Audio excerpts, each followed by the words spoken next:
friends, welcome back. My name is Rachel with Blessed Beyond Measure, and today we're going to make comfort food.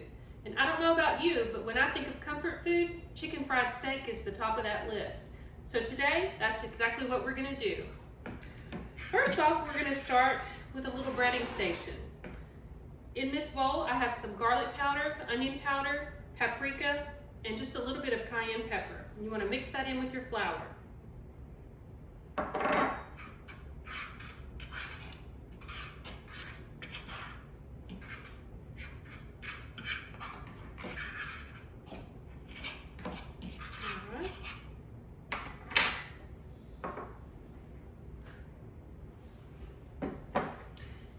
The best way to do that is just to get on in there with your hands. The first thing we're going to do is we're going to toss it in a little bit of flour. Shake off any excess. And here I have a little bit of milk mixed in with 1 egg. Now we're going to dip it right back in the flour.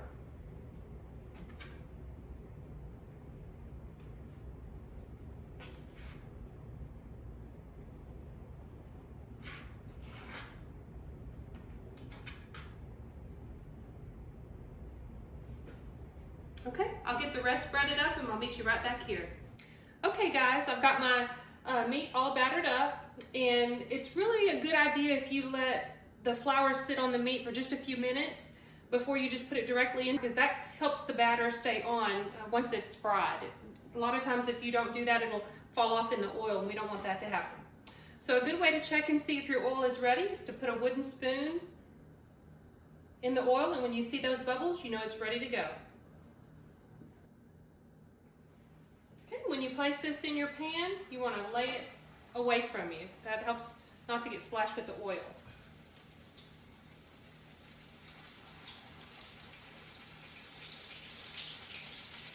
And you want to separate it. You don't want your meat touching. That way it'll get crispy on all sides. We're going to let this cook about 3 to 4 minutes per side.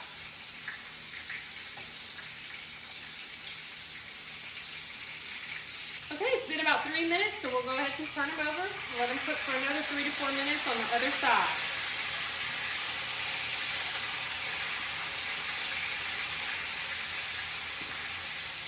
Okay, now would be a good time to go ahead and start working on our potatoes. Okay, so we'll start off by peeling our potatoes.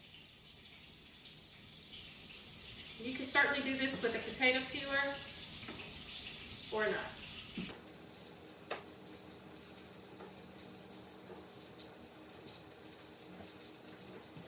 And a good rule of thumb is to do about 1 potato per person.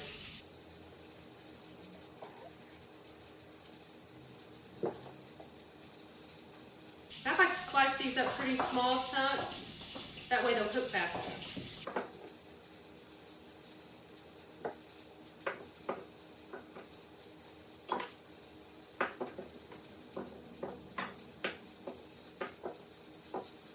Okay, I'll get the rest of these peeled up. Chopped. We'll get them rinsed off and we'll get them cooking on the stove. Okay, so I got the first 2 out of the oil, and I'm going to go ahead and put 2 more in, and then I'll tell you about these potatoes.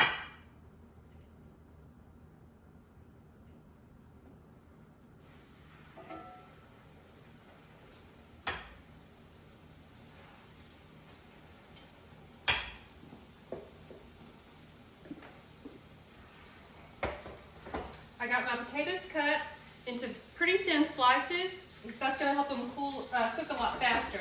And you also want to always fill your pot up with cold water. The potatoes are very tender, so if you put hot water in there, it's going to automatically start cooking, and then it's just going to break the potato down. So it's best to always start with cold water and let it all come up at the higher temperature at the same time. And then I like to go ahead and salt my water in the beginning. Okay, we'll let that cook for about 10 minutes. Okay, so I have my potatoes boiled. I drained them and I put about 2 tablespoons of butter. I'm gonna whip these up with my mixer just for a minute.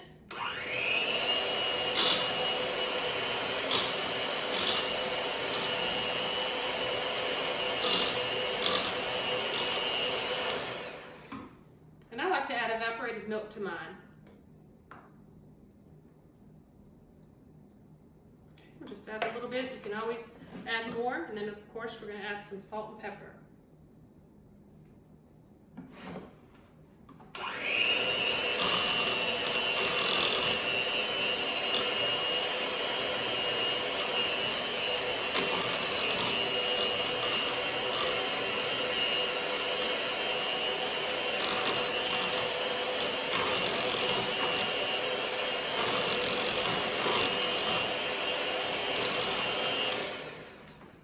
Okay, so it's as easy as that. I did, like I said, add the evaporated milk, and you can certainly use whole milk or 2% milk. It doesn't have to be evaporated milk.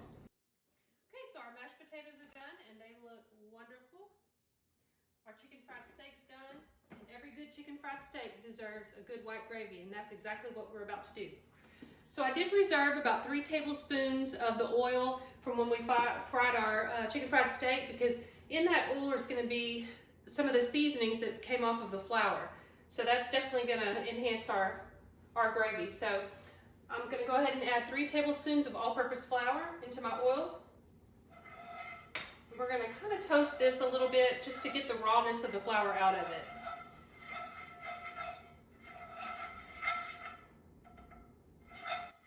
Okay, we're just going to let this cook for a few minutes in the pan. Keep from any kind of lumps forming.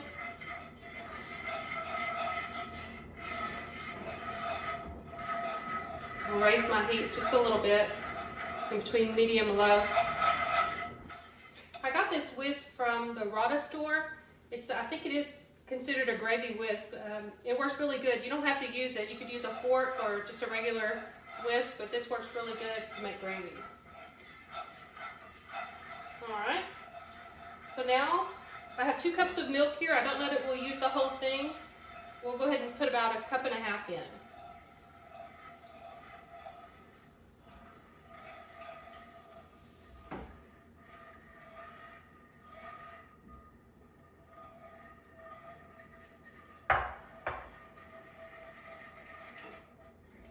So I ended up using the whole 2 cups of milk just to get it as smooth as I wanted. So now we'll just go ahead and add a little bit of salt and pepper, and I'm going to go ahead and turn the heat off.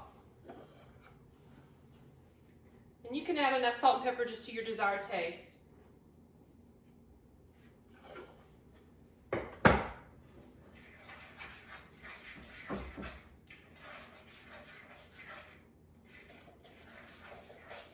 Alright, so we're done with the gravy. Let me get this plated up and we'll give it a taste. Okay guys, it's all done. I have it plated up. I did add some carrots just to have a little healthy aspect. So let's give it a taste.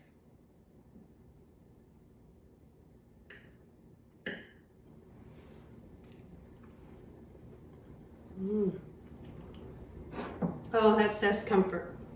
Let's taste our mashed potatoes. Perfect combination to go with the chicken fried steak. I will have all of the recipes and the measurements listed down in my description. I did want to leave you tonight with Philippians 4:13, which is my favorite Bible verse.